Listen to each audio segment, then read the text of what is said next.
it almost starts to shift the inside, because all of a sudden you're focusing on all of the things, and then you're looking for things. You're looking for things to be grateful for. It just brings up all of this happiness. Hello and welcome back to Holistic Mama Speaks, the podcast, Season 2. I am your host, Carrie Marie Vaughn, and I'm just so excited to continue our journey together towards holistic living, wellness, and abundance. Wow. In Season 2, we are just going to be diving deeper into a variety of different topics related to natural health, mindful living, wealth and abundance, and even conscious parenting. I'm just so excited. And I will be featuring expert guests who will share their knowledge and experience with us. So many amazing people, some returning guests from Season 1 and some new guests. I will also be answering listener questions and addressing some common concerns related to holistic living. And you can actually submit your questions by going to holisticmamaspeaks.com/ask. ASK. My goal is to provide you with practical tips and inspiration that you can incorporate into your own life. Whether you are a seasoned holistic living enthusiast like some people, or if you are just starting out on this journey, there is just something for everyone along the way. So I'm just happy to have you here in the Season 2 of Holistic Mama Speaks. And just as a side note, by listening to this podcast, you agree not to use this as medical advice or to treat a medical condition. You can visit holisticmamaspeaks.com to find the full disclaimer. So sit back, relax, and let's explore a world of holistic living and abundance together. Are you a mom who's struggling to balance taking care of loved ones while also taking care of yourself? It's a very common challenge, but there is actually a simple solution: daily affirmations. In Mom Mantras, the daily affirmation guide for mothers of all kinds, you'll find powerful affirmations and mantras that will help you improve your health, happiness, and mindset. Whether you are a biological mom, an adoptive mom, a stepmom, a pet mom, a motherly figure, this book is for you. Read these mantras in the morning, before bed, really anytime throughout the day to uplift your spirits and to stay focused on what matters most. Visit mommantras.com to get your own copy and to start living a more intentional, purposeful life. Hello and welcome back to Holistic Mama Speaks. I am your host, Carrie Marie Vaughn, and I am so blessed to be joined tonight by a few lovely people. I have Tina Clarke, I have Michael Mulkey, and I have Michelle Vande Hey. Hello, everyone. Hi. Hey. Oh, hello. I am so happy to have you all here. And I'm just going to go kind of around the room and ask you each to introduce yourselves and share with the listeners a little bit about what it is that you are doing to help people. And then we will dive into tonight's topic, which is how to cultivate inner peace and happiness. I'm so excited about this. So, Michael, we'll go ahead and start with you because you are the person next to me. Carrie Marie for having me. My name is Michael Mulkey, and my company is MEM Evolver. My purpose is to remove your hidden blocks and barriers, expand your vision, and ignite your potential, and really motivate you to become unstoppable. And I'm really glad to be here and have this conversation with you guys. Very awesome. I'm so happy to have you here. And Tina, I'll go ahead and have you go next. Hey, my name is Tina Clarke. I'm a shamanic energy healer in the Charleston, South Carolina area, and I've been deep into the healing and inner wisdom for many, many years for myself and helping my clients with that as well. That's wonderful. So awesome. And Michelle, I will go ahead and have you introduce yourself. Hey everyone, Michelle Vande Hey. I am in the Wisconsin area and I am a certified holistic life coach, and I help change makers and leaders and advocates to prevent and work through burnout and compassion fatigue through holistic healing modalities, through trauma sensitive yoga, meditation, mindfulness, and other types of work.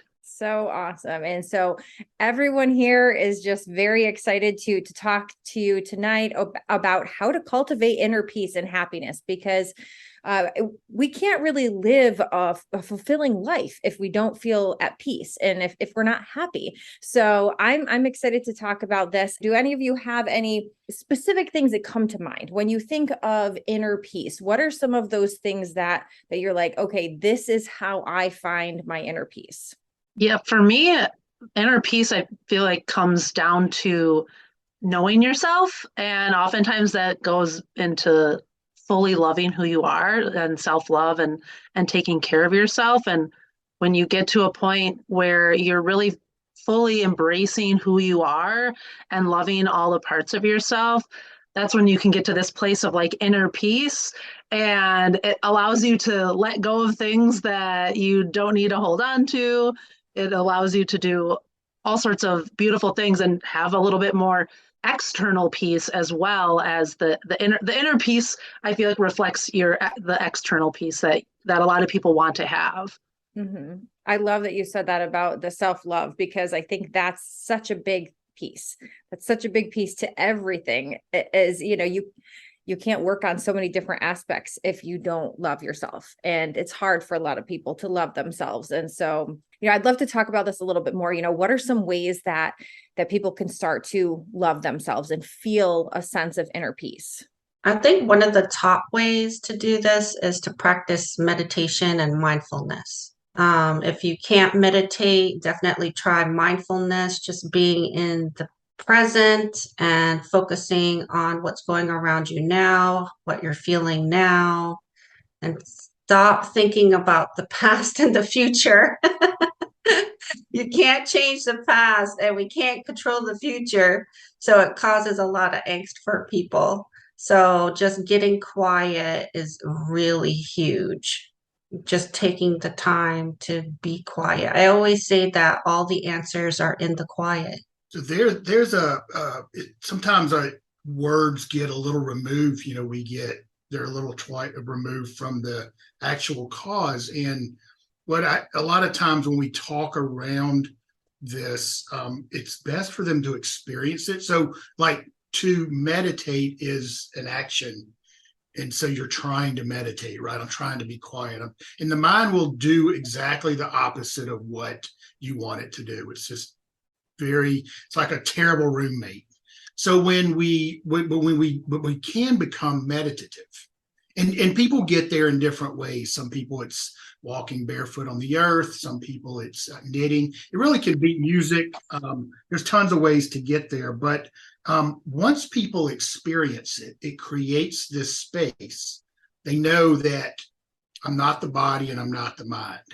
And they're kind of sitting in that seat of the soul, right? That witness, and watching the thoughts come and go and watching the feelings. That's where we get stuck, right? We go, I don't feel good.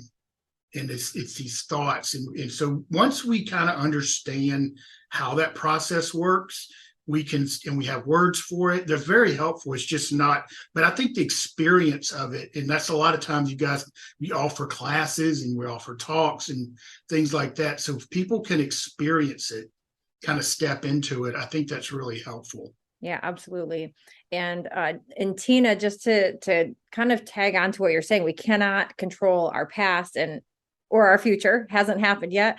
And but I did learn something not too long ago about our past to help us kind of heal from our past, which I thought was pretty genius, is to look at it now. I mean, this is now years later from stuff that has happened as a child, for instance.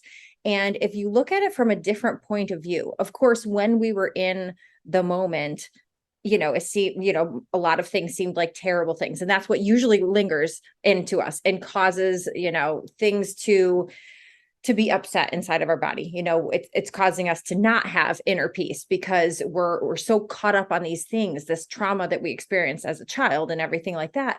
But then as adults, we're not that child anymore. And sometimes it's a matter of thinking of a child that, that's around that same age of whenever those things happen, and like holding them by the hand and talking to them, saying, it's okay, it'll be okay. and kind of walking through that, but also what did I learn and grow from out of that situation? How can we turn that now to be positive in whatever way? And of course, some things are absolutely horrific that have happened to people, but how did you grow as a person? How did you become stronger as a person because of that? And so if you can almost look back at each of those situations in your life and be like, what can I learn? What have I learned from that situation? How did I grow out of that? And you're almost shifting your perspective about that situation. It's not that awful, terrible thing that you always have thought about, but now you're like, wow, I am a stronger person because that happened to me. And now I'm able to help other people who have experienced things like that. And then almost your past isn't then haunting you all the time, because you're taking that situation and you're turning it into, now it's a good thing. Now I'm stronger. Now I can help others because of that. If I hadn't experienced that, I wouldn't be who I am today, kind of thing. So I thought that was really, really interesting, because we hear that all the time about, like, we can't change the past, but we can change our perspective about the past, which is pretty cool. Yes. And one of the techniques I teach in Reiki level 2 is sending healing to a past event. So I have my students imagine an emotional event for them, and they send Reiki to themselves in that event at that age and everyone connected to it. And it's really, really powerful. Yeah. Yeah. That sounds amazing. That's so cool. And I think that once people are able to find that inner peace through some of these things that we're talking about, then all of a sudden happiness almost just comes naturally. But, there's always other things that we can do to live a happier life, right? I'd love to chat a little bit about this, because I'm always about, living a happy life and trying to bring joy to the moment. I always like to say that. I think I heard the very first time I heard Brendan Burchard say that on a training that I watched of his, bring joy to the moment. I'm like, ooh, I like that. I want to bring joy to the moment. And I know that's hard for people who have not been living a peaceful or happy life. And so, I'd love for us to be able to share some tips with the listeners about some things that they can start implementing into their daily lives that might help them live a happier life, bring joy to the moment, be that light, that ball of joy to their family, to their friends, to wherever they walk into. Bringing joy to the moment goes back to one of Tina's remarks about just of mindfulness. Because when we're being present, it's easier to bring joy into the moment. Otherwise, we tend to we're having like the worries or anxiety about what could happen, or we're reliving the trauma of our past. And so when you can learn like forgiveness, like I do a lot of forgiveness work with my clients, and that helps you to like bring yourself back to that present. And so when you can be more present in the moment, I feel like you naturally are able to have more joy in the moment. And I actually just read something recently about like the differences between joy and happiness, and how joy is more of like this in the moment sort of thing, and happiness is more of just like a broad stroke of being happy. And so I think it's interesting that you bring that up about like being joyful in the moment. That's really cool. Now, in the work that you're doing with helping people with forgiveness, is that forgiving others or themselves, or both? Both, for sure. Yeah. And I talk too about like how oftentimes forgiveness, it's like we're forgiving in different layers. Like forgiveness isn't just like a one-time thing. And when you can really forgive and let go, then that's how you find that inner peace. And like you said too, Carrie, it kind of naturally brings in that natural happiness or that joy in the moment of being able to live in more joy and happiness when you can be in the moment and let go of things that don't really matter anymore. And I feel like oftentimes when you've been through something in your life that maybe has kind of changed your perspective, like a traumatic experience, it gives you this different perspective, especially dealing with like death and grief and things like that. A lot of times too, it's like, okay, like I'm much more grateful for things that I didn't really even think to be grateful for. And so it helps you to be more present in the moment too. That's awesome. And I love that you brought up gratitude, because I think that anybody who is looking to shift into a more peaceful and happy lifestyle should also focus on gratitude. And, I find that just writing down a handful of things every morning that I'm grateful for. And sometimes those things are the same, because of course there's a lot of things that are just so meaningful to me. I mean, I could make lists of hundreds and hundreds of things, but sometimes that's hard for people at first. And so I think that even just a few at first, what are a few things that you are grateful for in your life? And, we could list our friends and our family, our home, food that we eat, but then we could really get to the nitty gritty, like the fact that we can breathe and we have a heart that's beating, and we could get down to, like individual foods that we eat. I love peanut butter. I'm so grateful for peanut butter. But I feel like doing an exercise like that on a regular basis, it almost starts to shift the inside, because all of a sudden you're focusing on all of the things, and then you're looking for things. You're looking for things to be grateful for. And, you're looking all around you and you're like, oh, I'm surrounded by this and I love this. And, oh, and I just got a call from so-and-so earlier and I love them. And, and so it just brings up all of this happiness. So I love gratitude because focusing on those things that we are grateful for just makes you happy. You can't help but smile when you're thinking of all the things you're grateful for. I was just going to say really quick that's true. You can't hold a state of gratitude and be miserable at the same time. Yeah. It literally, and what you're doing is you're training yourself. Your gratitude is a practice. Yes, a little harder at first, but it gets easier, and then it expands, right? And then it's like all day, all these things to be grateful for. But that's a great one, actually, gratitude, and just because you can't hold the same energy if you're truly grateful. Mm-hmm. One of the exercises that I do with my own family when we sit down at the table, sometimes a lot of us are tired or we're not really talking or sharing. And I'll say, well, tell me a really good thing that happened to you today. So it forces everybody to sit back and listen to think about the best thing, even though sometimes my husband's like, well, this wasn't really great, but it was pretty good. And I was like, well, that counts. Just tell us anyway. And then it becomes contagious too, I'm sure. Yeah, and it just gets people, my own family out of their funks, Yeah. because they can be quiet at the table or something. Maybe they had a hard day, but at least let's focus on one. There's got to be one really good thing that happened today, and then you think of the one, then you think another one and another one. So then we start sharing even more. That's so awesome. This is kind of said in a little bit in jest, but the simple act of waking up, like a million people didn't wake up this morning, right?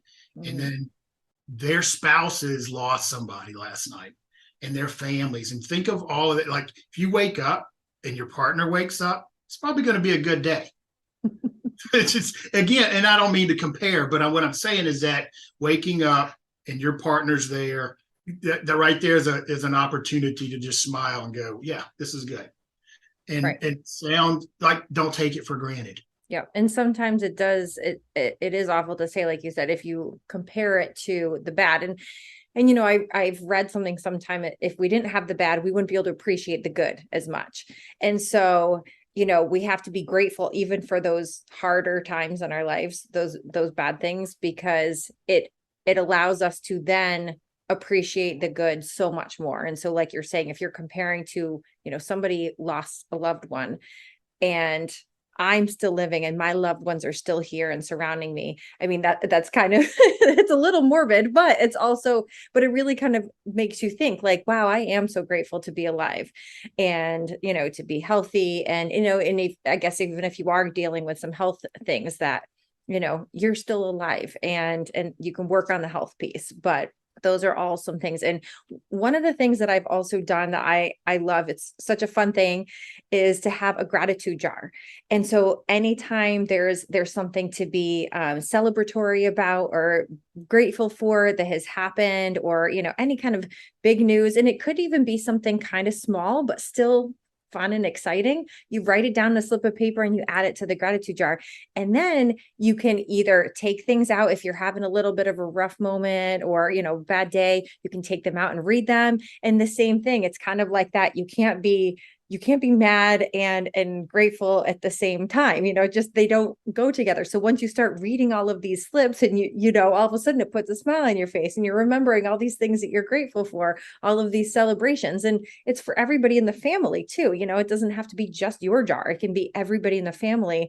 And I've taught a couple of my students about this who've done it with their family, and they love it when they get their small children involved in this, and they're there putting things in the jar every day. They can't wait to come home and put things in the jar. So they're focusing on the good all day long. And I just love that. So it's such a great thing to have. But the other time you can open it up and read every slip in there is New Year's Eve. It can be such a great thing to look back at all of the celebrations and all the fun things throughout the entire year that everybody has added to it, So, and it also kind of reminds me of the little kids just rushing home at the end of the day and, wanting to write on the slips. I recently read The Gap and the Gain, and they talk about at the end of the day, every single day before you go to bed, to write down 3 good things that happened that day. So that means throughout the entire day, you're going to be focusing on and paying attention to what are the good things? What is it that I can go home and write down in my journal before bed every evening?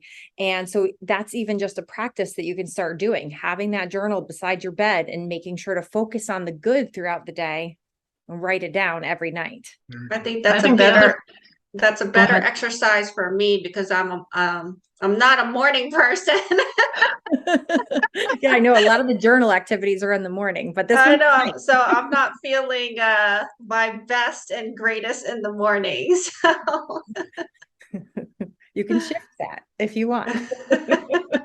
I don't know. It's I've been like that a long time. I'm really an evening person, so a night owl.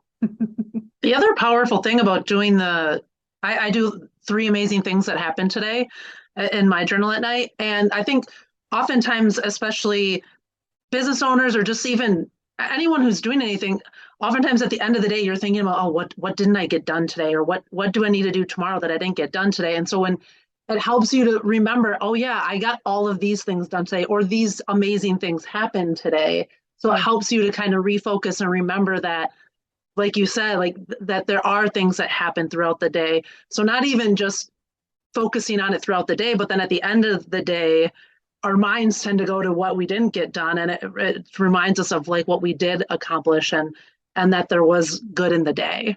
Yeah. Yeah, absolutely. And I know, moms, I think, especially busy moms, they just have a really, and what mom isn't busy, every mom is busy, but, they just, you're going through the motions and you're trying to keep your kids organized and the household organized. And, a lot of them are working and this and that, so everybody's kind of here, there, and all over the place. And it's, a lot of the times it's that act of writing things down at the end of the day, like, okay, what did happen today? Let me reflect. Let me go back. But if you are focused on, okay, let's make today good. Let's make a few things good happen today, then you can write them down. Yeah. So. And I think it's too important that we talked about before about how, bad things are going to happen, but like reflecting on that, where sometimes if like we had a challenging day with my daughter, then at the end of the day, when I'm reflecting on that, I'm like, okay, but what's one thing today that I can be grateful for with my daughter? And so it's like helping me to realize that there are grateful pieces even through that hard stuff that we have to work through too. And so it can help you turn around those types of things too. What are some other things that you think of when you're thinking like, okay, I want to live a happier life? What are some things you would implement aside from the gratitude and the, taking time for, just being mindful of different things? For me personally, I think that, popping on some fun music and dancing around the house a little bit, that's it. It's great to just kind of lift the spirits, and set the mood a little happier. But what are some things that either you all do or that you encourage people that you work with to do? Yeah, Definitely environment. Oh, go ahead, Tina. I think journaling is really important because when I think about inner happiness, I think about what's getting in the way of my happiness or my client's happiness. And usually it's like anxiety or worry or stress or some sort of thing. So journaling is really important to get out all your emotions, especially towards people you may not necessarily be able to speak to about how you really feel. So I'm talking about like your throat chakra's blocked because you can't tell off your boss or whatever. So I always encourage people like journal it or even write them a letter and don't hold back and then destroy it. And Burn and it. yes, burn it, bury it, tear it up, whatever. And that way you've transformed that emotional energy onto the paper and released it, which is extremely powerful. That's I love that. cool technique. Yeah. I was going to say environment too, and all different like types of environment, like your house, your physical environment, but then also the people that you keep, like who are the people you keep around you. And oftentimes one that people forget is the people around you are also the people you follow on social media and the groups that you're a part of on social media too. And that really affects how you see life. It affects a lot of aspects of your mental health and your emotional health. And so really having a community of supportive people and people that, not saying that bad things don't happen or that there's not times to share the struggles, but that you're around people that aren't going to focus or place blame and those types of things, that they're really focusing on, okay, like how can I learn and grow from this instead of always focusing on the negative or being in a state of blame and judgment. There's a several things that I could pull from, but people always kind of want to, especially on a podcast, they want a quick like takeaway. Give me one thing, tell me one thing that changes my life. Like I've been spent 50 years destroying my life, and give me in 2 minutes, give me something that I can take away. But one thing that it's almost a challenge. I'll say that when you get up in the morning, you take your shower, the last 2 minutes, just turn the water all the way to cold and try to be in a bad mood for the next 2 minutes. Like it's almost impossible. Now, this practice does wonders for you holistically, your mind, your body, your energy, but you will be present for that 2 minutes, I promise you. but it literally will disrupt, right? You're disrupting the pattern, and that's what we're looking for. So many of us get up and we get off on the same side of the bed. We look at the phone. We go in, we start brushing. There's this pattern that you follow every day. And you're literally putting who you were yesterday back on first thing. You're doing it unconsciously, but disrupt that pattern. If it's a 2-minute shower or you figure out your own way, a little dance would be great. First thing in the morning, get out of bed, throw on that song and do a dance. Your spouse is going to think you're crazy, but that's okay. Shake things up a little bit. Yeah, I like that. It's funny that you mentioned that because I was just telling that to my daughter a couple of days ago, like that even if you brush your teeth with your other hand or you eat with your other hand, it disrupts the brain patterns. And so you're not always in that same routine and just not thinking about what you're doing because she's prepping for her SATs. So we've been talking about different little brain techniques.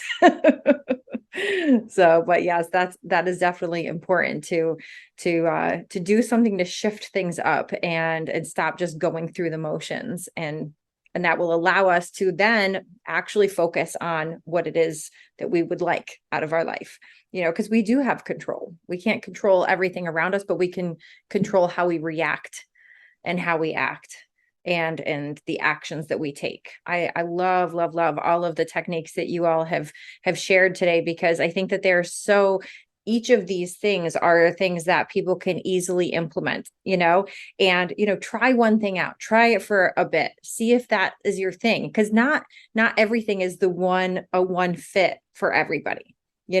Somebody might try journaling and they can't get into it. They just can't do it. And it's almost like a chore, and then they don't want to do it.